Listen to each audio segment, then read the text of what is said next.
Welcome to This Explainer. Now, I want you to just imagine for a second. What if almost every server powering the internet suddenly and completely silently handed over its keys to a shadowy, unknown group of hackers? We're talking about a complete global digital takeover. It sounds exactly like the plot of a Hollywood thriller, right? But the crazy thing is, recently, we came terrifyingly close to this exact scenario becoming a reality. Today, we're unraveling the XZ Utils cyber heist. It's a near disaster of an unprecedented scale that almost compromised the entire internet. And it was stopped by the absolute smallest of margins. Okay, let's dive into this. A hidden master key was quite literally days away from compromising the world's Linux servers. Now, when we think of cyber attacks, we usually picture hackers furiously typing code in a dark room to smash through firewalls, right? But to really understand this highly sophisticated supply chain attack, we have to look at the human element first. Because these attackers, they didn't smash a window to get inside. They spent 3 years patiently, politely, asking for the front door keys. Section 1. The 3-year-long con. Hacking a human being, not a computer. And this brilliantly illustrates the cruel reality of what happened here. On one side, we have Lasse Collin. He's a volunteer, a solo maintainer who's been managing this incredibly critical piece of software for years. And like a lot of volunteers, he was understandably burned out. On the other side, we have Jigar Kumar and a few other accounts. We now know these were sock puppets, entirely fake identities created by the attackers. These fake accounts relentlessly emailed Lasse. They aggressively complained about the slow pace of updates, creating this massive artificial storm of pressure. They were essentially bullying him until he felt completely overwhelmed and realized he needed help. So let's walk through how this actually unfolded. Over in 2021 and 2022, a mysterious persona named Jia Tan shows up, and they start making legitimate, genuinely helpful contributions to the project. They're doing the work. They're building trust. Then, in 2022, that pressure campaign we just talked about begins. The fake sock puppet accounts start demanding those faster updates. And finally, in 2023, the trap snaps shut. The burned-out maintainer, Lasse, who really just wanted to do the right thing for the project, grants Jia Tan co-maintainer status and commit access. That's a technical term meaning Jia Tan now has the actual power to change the official code. This was a patient, meticulously planned 3-year-long game just to get those keys. Section 2. Setting the stealth trap. Hiding a master key in plain sight. Let's move to the next slide and see how this builds into the actual trap. Once Jia Tan had control, they obviously needed a place to hide their backdoor, and they chose something called liblzma.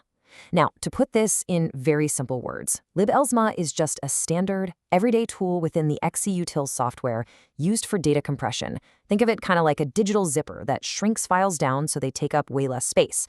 It is incredibly boring. It works quietly in the background, and it is used across nearly every Linux system on the planet, which made it the absolute perfect invisible hiding spot for a malicious trap.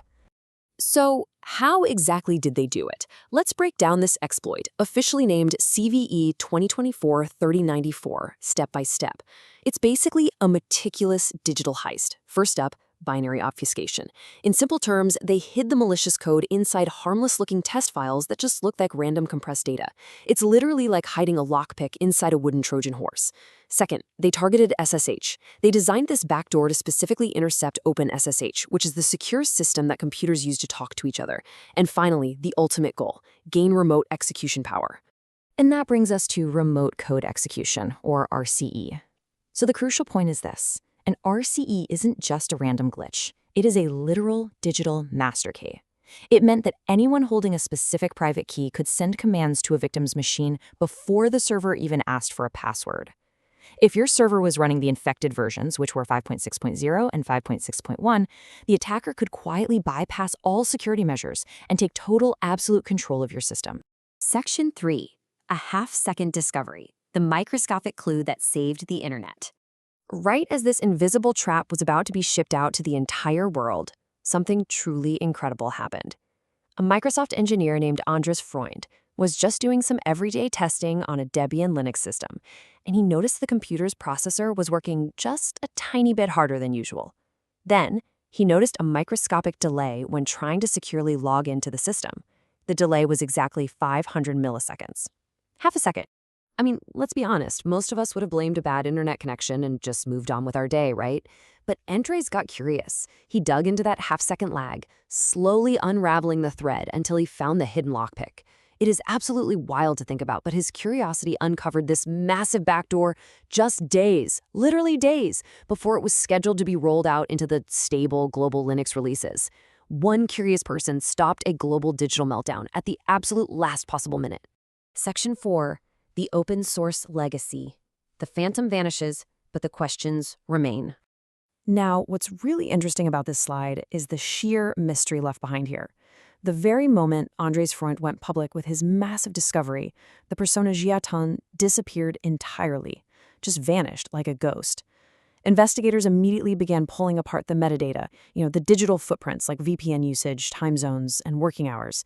And the analysis heavily suggests this wasn't just some lone hacker in a basement. This was a highly resourced, professional, and very likely state-sponsored group. While the time zones do somewhat align with Eastern Europe or Russia, no definitive attribution has actually been made. The architects of the heist simply vanished into thin air. So where does that actually leave us today? Well, the major Linux distributions like Fedora, Debian, and Ubuntu reacted with lightning speed. They reverted to the older, safe versions of the software within hours. Because of Andres Freund's insanely quick catch, if you are a standard stable operating system user right now, you are likely completely safe. The backdoor really only hit the bleeding edge or experimental test versions, so disaster was averted. But man, it has triggered a massive, frankly overdue conversation about the open source commons. Because ultimately, what we learned is that the internet relies on a very fragile foundation. Most of the software that literally runs the modern world is open source. It's maintained for free by isolated, unpaid, and incredibly overworked individuals.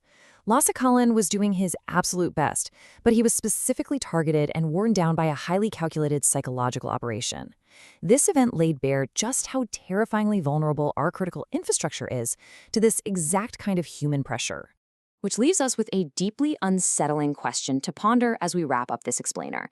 If a single, burnt-out volunteer maintainer can be systematically pressured into unknowingly handing over the keys to the entire internet, who is actually protecting the rest of our digital world? Thank you so much for exploring this fascinating and honestly pretty terrifying reality with me today. Keep asking questions and stay curious.